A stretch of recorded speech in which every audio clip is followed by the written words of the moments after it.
10th Psalm, Psalm 10, 1 to 3, and then 14, what the words are recorded there. Why, O Lord, do you stand far off? Why do you hide yourself in times of trouble? In his arrogance, the wicked man hunts down the weak who are caught in the schemes he devises. He boasts and of the cravings of his heart. He blesses the greedy and reviles the Lord. Verse 14, but you, O God, do see trouble and grief. You consider it and take it in hand. The victim commits himself to you. You are the helper of the fatherless. Frustrated with God. Frustrated with God. Have you ever been frustrated with God? In 2017, I suppose there are a number of reasons why some of us could be frustrated with God. Unarmed people of color being killed by police officers, and then there being no justice. Frustrated with God. Governmental ideologies that oppress the poor.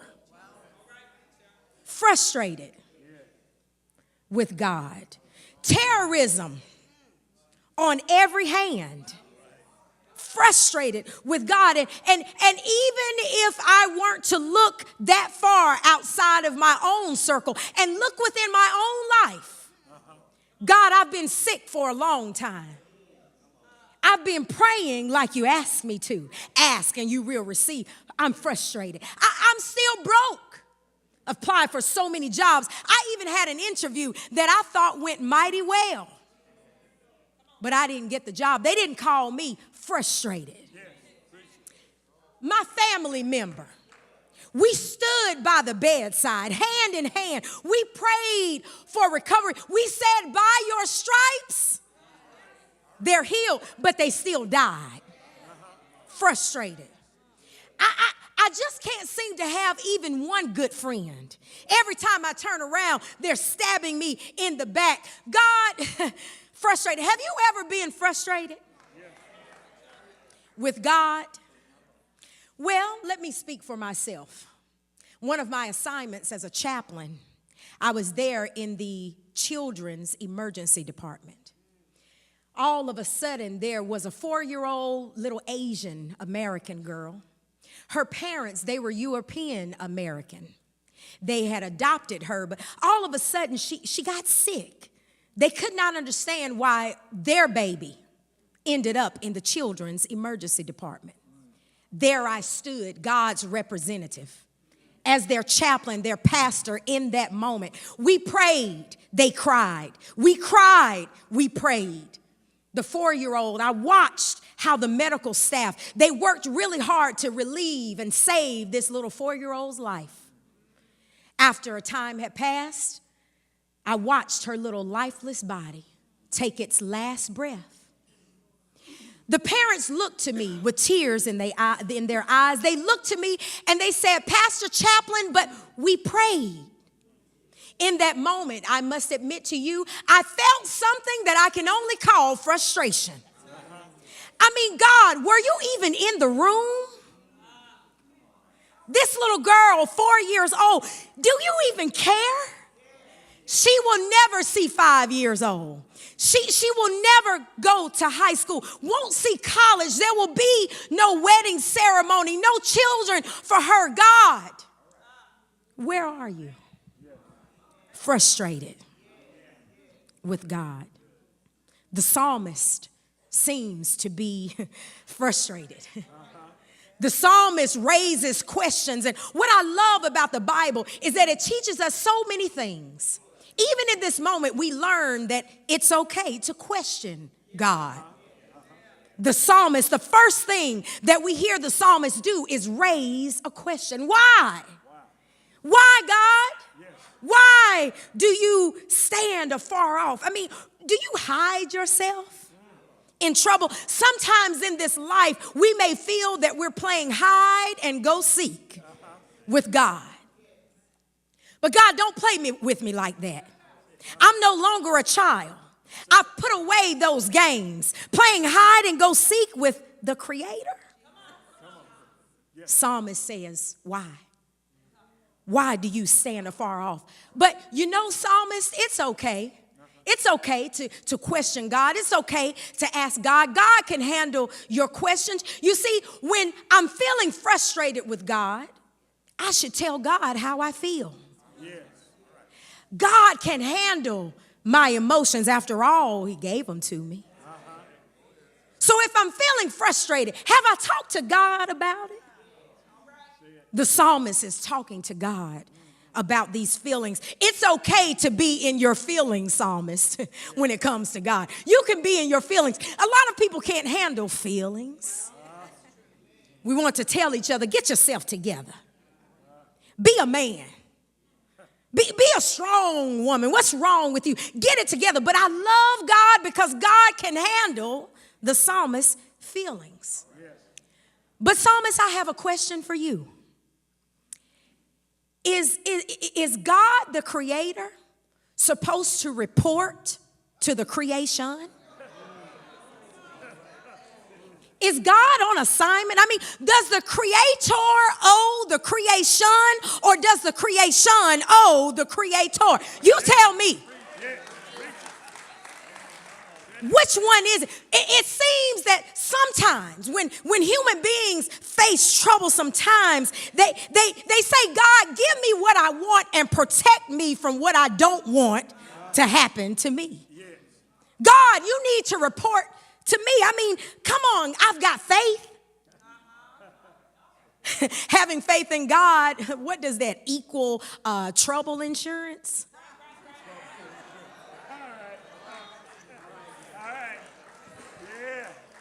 We're familiar with insurance. You see, God, I have insurance on my automobile, motorist insurance. I have health insurance, God. You know, I have homeowners insurance. This is the thing that I do to be sure that when something happens, I'm covered.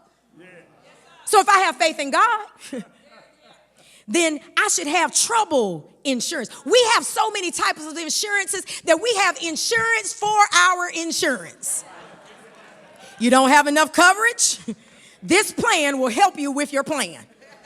So God, you created all of this. Take care of it. Where are you, God? But sometimes believers forget what the cross is really about. Dr. James Cone said that the cross has been transformed into a harmless, non-offensive ornament that Christians wear around their necks. He said, rather than a reminder of the cost of discipleship. You see, if you really look at the cross has blood on it.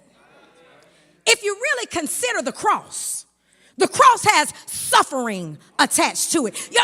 I mean, Christians, let me just ask you, must Jesus bear the cross alone? We sing it. And all the world go free. I don't know how you heard it, but there's a cross for everyone, and there's a cross for me. The cross. Must Jesus bear it alone? Psalmist, it's a good thing that you're talking to God about it. God can handle the feelings. But not only that, but when you're feeling frustrated, psalmist, what I noticed was that you talked to God about the people that frustrated you. Anybody ever had people frustrate them? I mean, we talk about sickness frustrating us and money frustrating, but people, her, him. The psalmist says the arrogance of the wicked man hunts down the weak, who's caught in his scheme. And then they boast. But the psalmist does not talk to other people about people. The psalmist talks to God about people. If we have an issue with people, we need to put them in God's hand and leave them there. Stop picking people up once you put them down. Lay them at the altar and leave them there. The psalmist understands these arrogant people. The psalmist talks about arrogance. In 2017, we understand arrogance, don't we? Arrogant people in high place. Arrogant people. Boasting. Greedy. Doing that which is contrary to the Lord, ignoring God's word, fixed on their own ways, arrogant people. But the psalmist goes to God about these people. And as the psalmist is going, talking about people, and as we even go to God with our frustration over people, we also have to be careful. Because sometimes the people that we say frustrate us are frustrated by us. What about when the oppressed become oppressors? Everyone wants to be the Israelites, but no one ever identifies as Pharaoh. What about when we are those who frustrate? So while I'm talking to you, God, about other people, let me talk to you about me, God. Let me make sure that I'm not frustrating the plans that you have for me. Let me make sure that I'm not frustrating people who are trying to do your work. Let me make sure that I'm not frustrating the vision of my church. Let me make sure that I'm not frustrating my job situation. Let me make sure that I'm not frustrating this idea of what Christianity is really supposed to be. Am I the one who frustrates? Go to God about people. Go to God about you, because you are a people too. So psalmist, you talk to God about your frustration, and I see that you talk to God about people. But I'm so glad, psalmist, that at the end of the day, you say in verse 14, you've got a but. I love that but clause. I'm frustrated, but God, you are. What is God? You see, even in frustration, we cannot forget who God is. Frustration does not negate the power of God. God sees all. Trouble and grief does not make God blind. God doesn't have cataracts. God is not walking with some type of cane. God can see. Trouble and grief are not bigger than the God that we serve. God considers trouble. God considers grief, but it's difficult, psalmist, to understand and commit to a God that you do not know. Many times, and humanity may say, I simply cannot understand this God. Well, can you simply pick up the Bible to read about this God? Because the more you read about this God, the text says that victims commit to God. So if you identify as a victim, frustrated and dealing with all of these things, if you identify as a victim, the psalm says that the victims commit to God. There's got to be some type of commitment. Because again, the nature of God is not going to change because of your circumstances. But a relationship with God will change you in the midst of the circumstances. Trouble is trying to change you in the sense to make you stop serving God. God is trying to change you into sense to make you stronger so that you can be a better witness for God. Which one, as they're in tug of war, which side will we allow to win? It's a constant fight. God is not hiding in times of trouble. Humanity must simply seek God. Seek me and you will find me.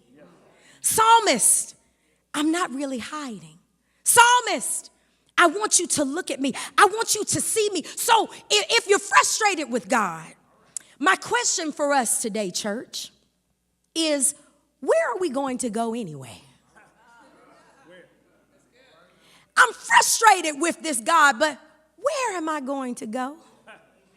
I could go to Confucius, that Chinese philosopher, but he died in 479 BC and he stayed dead.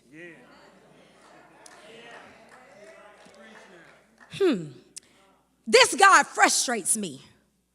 Well, I could go to Muhammad, the prophet of Islam, but he died in 632 AD and he stayed dead. But I'm frustrated with this God.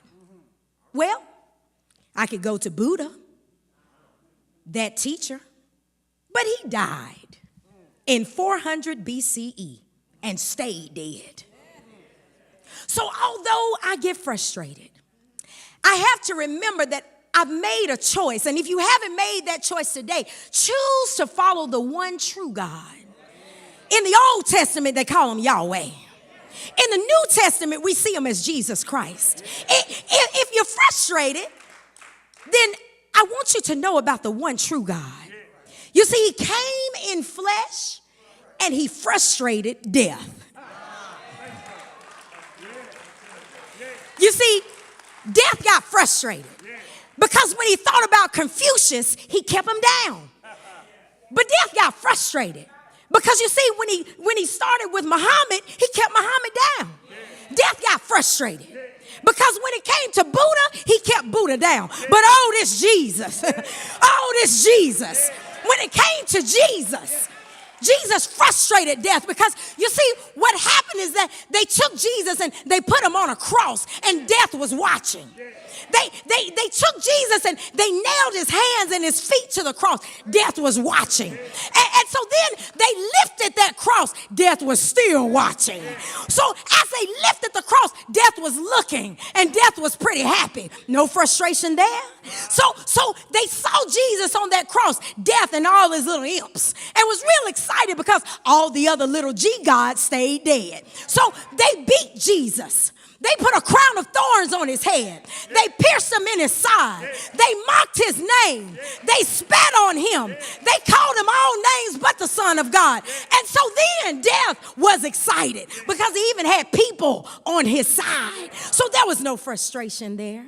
But then he watched and death was like, oh yeah, I've got him because you see it's Friday and he's still dead. Death kept watching and said, oh, it's Saturday morning and he's still dead. And so death kept watching and it was Saturday afternoon and Jesus was still dead. And so then death was still excited because it was Saturday night and Jesus was still dead. But on Sunday morning, death got frustrated because Jesus got up with all power in his hands. And so death was frustrated. And so all I'm trying to tell you today, Watts Chapel, is that you need to hold on. Even through your frustration, you think Jesus wasn't frustrated, but he stayed on the cross for you. He stayed on the cross for me. He stayed on the cross for humanity's sin. So no matter how frustrated I might get, I will just cry, I will just moan, but I will trust in the Lord. I said I'll trust in the Lord. I trust in the Lord. You see, when you hear that song, you see, it sounds real pretty when you're not going through anything. But when you're going through something, and you know that you're holding on to God's unchanging hand, it sounds different in your ears. You see, when you're not going through, it just sounds pretty. But when you're going through, you listen to the lyrics, and it makes a difference in your life. And so when you remember somebody singing it, you sit back, you close your eyes, and you listen in a different way because you know that I will trust in the Lord. I will trust in the Lord. I will trust in the Lord till I die.